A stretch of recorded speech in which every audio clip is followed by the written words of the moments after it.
जय श्रीमन्नारायण, जय जय श्रीमन्नारायण। श्रीमते रामानुजाय नमः।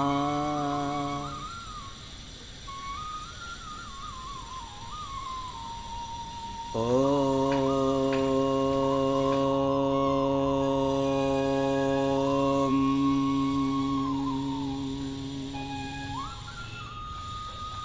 काश्यपान्मय संजातं नारायण पदाश्रितं श्रीमन्नारायणं वन्दे यतीश्वर श्रियाजुषम्। वेदान्तद्वयतत्त्वज्ञं मन्त्रमन्त्रार्थदं गुरुं श्रीमन्नारायणाचार्य रामानुजयतिं भजे। तस्मै रामानुजार्याय नमः परमयोगिने यश्रुतिस्मृतिसूत्राणाम् अन्तर्ज्वरमशीषमत्। वृन्दावनान्तर्गतं बलिनोऽनुजातं नीलर्षभावपशुमध्यगतं दिदृक्षो। दृष्टस्त्वया किमिति याः सखी जनं सा गोदा स्वयं रमयते त्विहरङ्गराजम्। गोदा विभूषणसुरं यवराभिधानम् वृन्दावनावनिनिधिं करुणैकतानम्। अर्चावतारनिचये च यत्प्रधानम् तदरङ्गदेशिकधनं शरणं शराणे। तदरङ्गदेशिकधनं शरणं शराणे।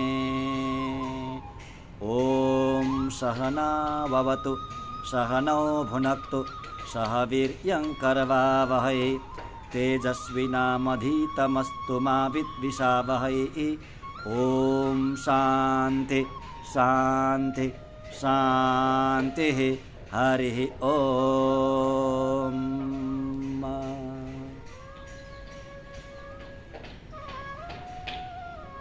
अखिल कोटि ब्रह्मांड नायक अकारण करुणा वरुणालय भक्तवांछा कल्पतरु शरणागत वत्सल भक्तवत्सल परब्रह्म परमात्मा श्रीपति भगवान श्री लक्ष्मी नारायण का असीम अनुकंपा द्वारा हामी अर्थपञ्चक नामक ग्रन्थको चिन्तन मनन गर्दैछौँ, जो समस्त शास्त्रको सार हो।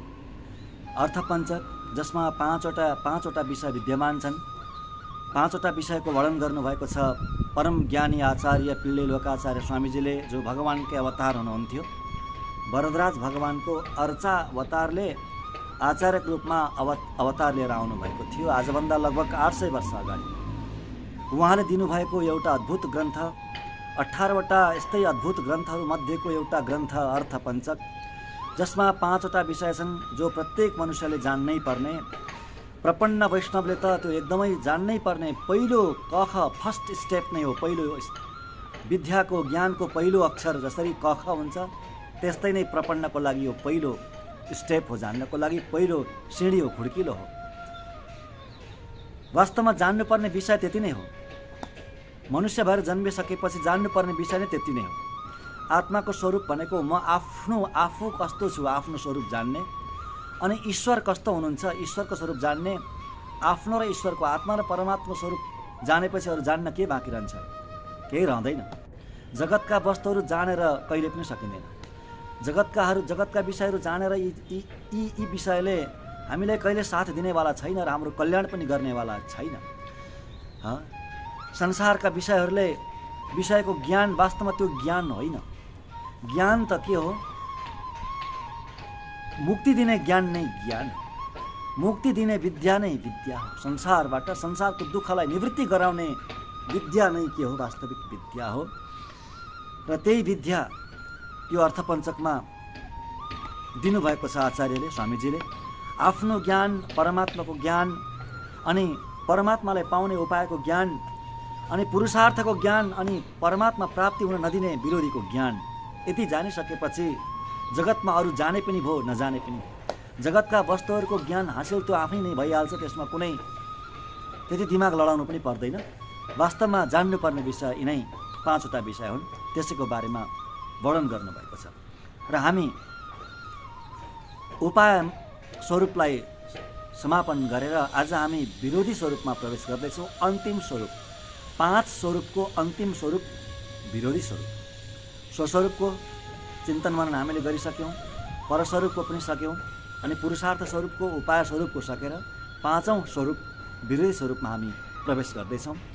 5 प्रकारका उपायमा हामीले अन्तिम योभन्दा अगाडिको कालक्षेपमा अन्तिम उपाय भनेर आचार्य चरणलाई हामीले चर्चा गरेका थियौँ। आचार्यका चरण नै के हुन्, गुरुका चरण नै के हुन्, अन्तिम उपाय। अरू कुनै उपाय फेल भइसकेपछि, अरू कुनै उपाय शरणागति पनि गर्न नसक्ने व्यक्तिको लागि आचार्यका चरण, गुरुका चरण बस। नित्य निरन्तर गुरुका चरणको चिन्तन गर्ने, नित्य निरन्तर आफ्नो गुरुको श्री विग्रह भनेको गुरुको त्यो शरीर, त्यो मूर्ति, त्यही गुरुको विग्रहको नै ध्यान गरिरहने र गुरुको वाणीलाई स्मरण गरिरहने सधैँभरि, जीवनभरि भने अरू कुनै अर्को ईश्वर नजाने पनि कुनै हानि छैन भनेर यसरी बताउनुहुन्छ। यो कुरालाई सबभन्दा पहिला आद्य गुरु शङ्कराचार्यले बताउनुभयो। कति सुन्दर बताउनुभयो। भज गोविन्दम नाम गरेको स्तोत्रमा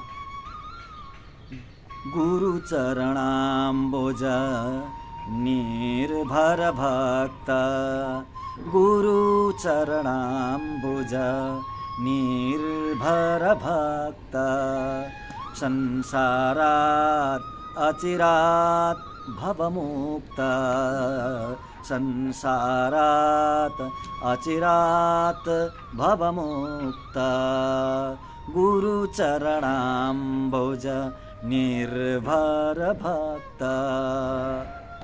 केवल गुरुको, आचार्यको चरण कमलमा परिपूर्ण विश्वास गरेर, परिपूर्ण भर परेर बस्ने त्यस्ता सज्जनको, त्यस्ता पुरुषको, त्यस्ता व्यक्तिको संसार निवृत्ति तुरन्तै के हुन्छ, नाश हुन्छ। संसारबाट निवृत्ति हुन्छ तुरन्तै।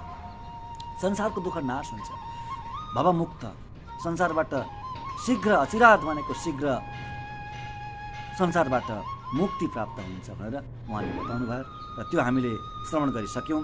अब हामी विरोधी स्वरूपमा प्रवेश गर्दैछौँ र यथाधि यथामति त्यसको हामी चर्चा गर्दैछौँ। विरोधी स्वरूप पनि 5 प्रकारका हुन्छन् भनेर पहिला बताइसक्नु भएको छ। स्वस्वरूप विरोधी, अनि परस्वरूप विरोधी, पुरुषार्थ स्वरूप विरोधी, उपाय स्वरूप विरोधी र प्राप्ति विरोधी, 5 प्रकारका हुन्छ। अब त्यसमा पहिलो विरोधी, स्वस्वरूप विरोधी के हो त्यसको बारेमा बताउनुहुन्छ। विरोधी वर्गे स्वस्वरूप विरोधी नाम देहात्माभिमान अन्यशेषत्वं स्वस्वातन्त्र्यञ्च। यति लेख्नुभयो यो चूर्णिकामा। यो 36औं चूर्णिका हो, 36औं चूर्णिका सूत्रको रूपमा बताउनु भएको छ नि त। सूत्र चूर्णिका विरोधी वर्गे स्वस्वरूप विरोधी नाम देहात्माभिमान अन्यशेषत्वम अनि स्वस्वातन्त्र्यञ्च, 3टा कुरा बताउनु भएको छ। स्वस्वरूप विरोधी भनेको आत्माको विरोधी, आत्माको स्वरूपको विरोधी अथवा आत्माको स्वरूपको ज्ञानको विरोधी के हो। आत्माको स्वरूप, स्वस्वरूपको, हामीले स्वस्वरूपको त्यो प्रसङ्गमा हामीले चर्चा गरिसकेका छौँ। आत्मा कस्तो हो, अब त्यो ज्ञान, आत्मा कस्तो हो भन्ने ज्ञानको विरोधी के हो। आत्माको स्वरूप कस्तो छ त्यसको विरोधी के हो। कस्तो बुद्धि राख्दाखेरि त्यसको विरोधी हुन्छ, यति नै बुझ्नुपर्ने। कस्तो बुद्धि, कस्तो भावना लिँदाखेरि आत्माको बारेमा, आफ्नो बारेमा, आफू बारेमा कस्तो भावना लिँदाखेरि र आफू बारेमा कस्तो बुद्धि राख्दाखेरि विरोधी हुन्छ, त्यो स्वरूपको विरोधी, आफ्नो आत्माको स्वरूपको विरोधी हुन्छ। त्यही बारेमा बताउनु भयो। 3टा कुरा बताउनु भयो। देहात्माभिमान, देहात्माभिमान यो बुद्धि, यो भाव नै पहिलो विरोधी हो, आत्माको स्वरूपको विरोधी, स्वस्वरूप विरोधी। आत्माको अस्तित्व अलग हो, शरीर आत्मा होइन। देहात्माभिमान, देह आत्मा अभिमान, देह आत्मा अभिमान भनेको देह नै आत्मा हो भन्ने बुद्धि राख्नु। देह भनेको शरीर, यो स्थूल शरीर नै आत्मा हो, योभन्दा अर्को कुनै आत्मा तत्त्व छैन भनेर मान्नु ठान्नु त्यो नै के हो?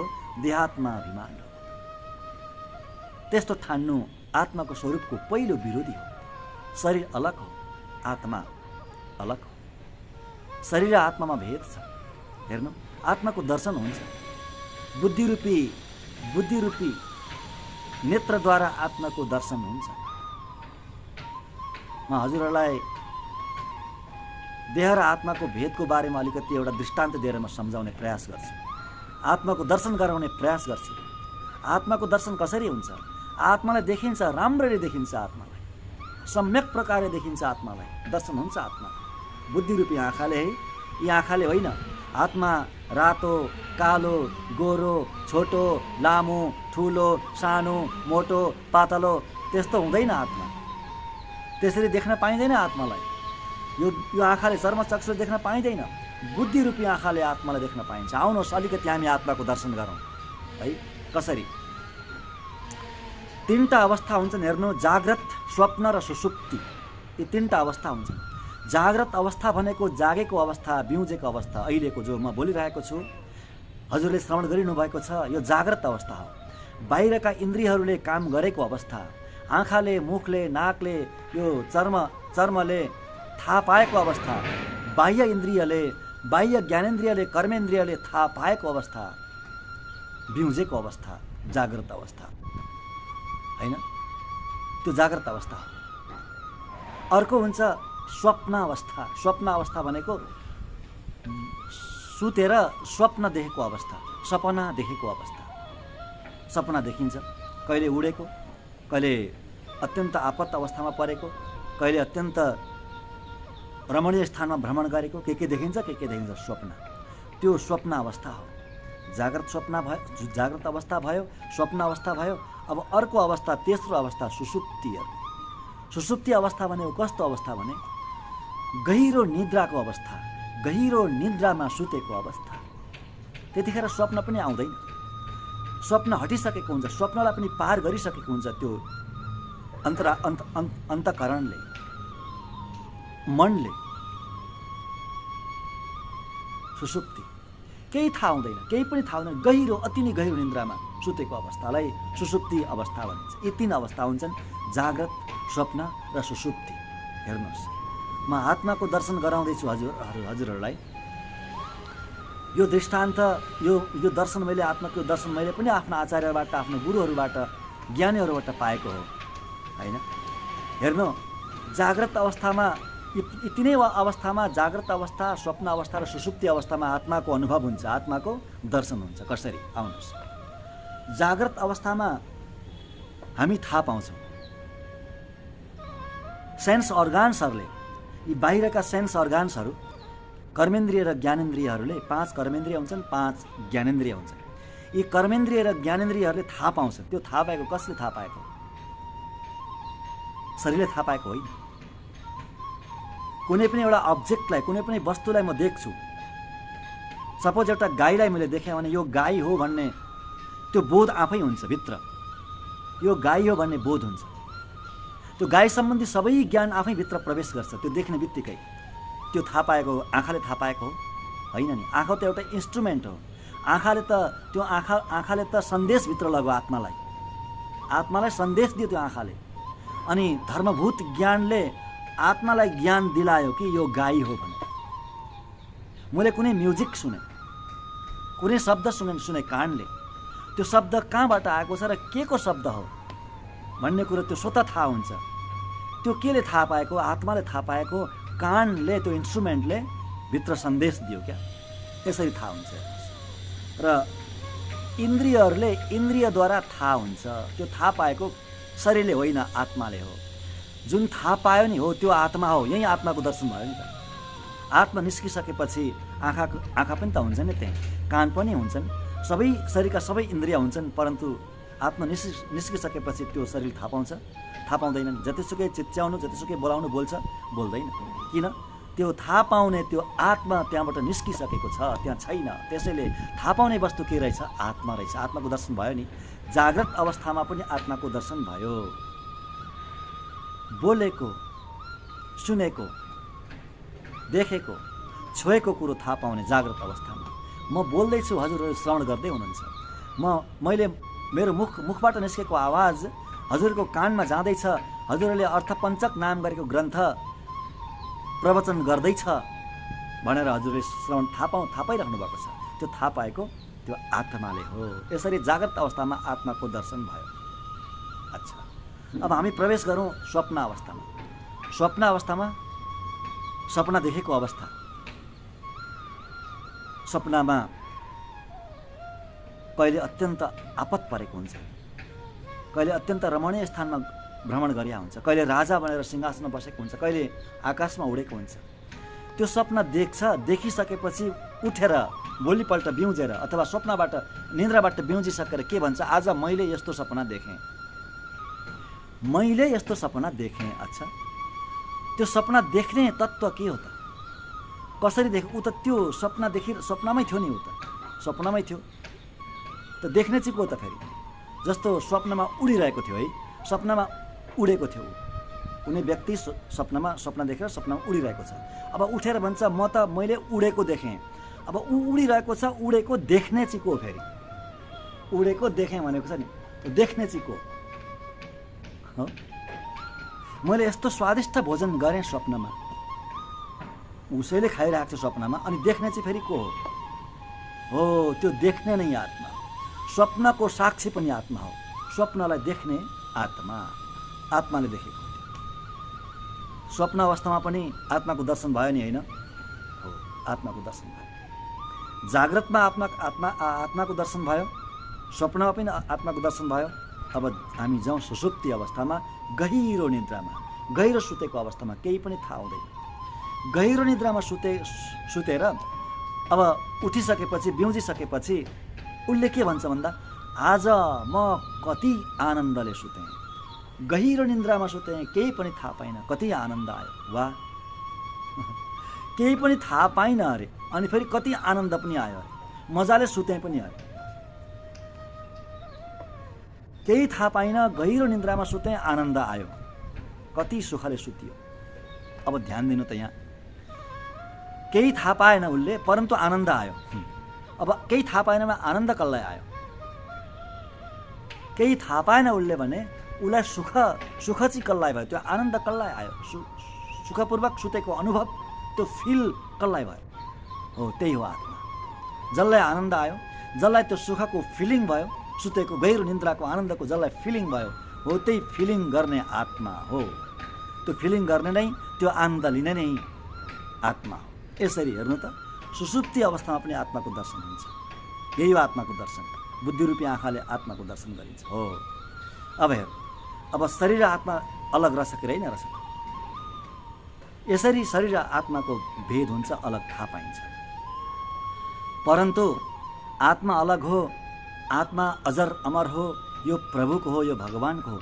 यो शरीर जड हो, शरीर नाश भएर जान्छ एक दिन, परन्तु आत्मा कहिले पनि नाश हुँदैन। यो नै सत्य हो। परन्तु त्यस्तो नठानेर यो शरीर नै आत्मा हो, यो आफ्नो 7 हातको शरीर, यो नै के हो? यो नै आत्मा हो।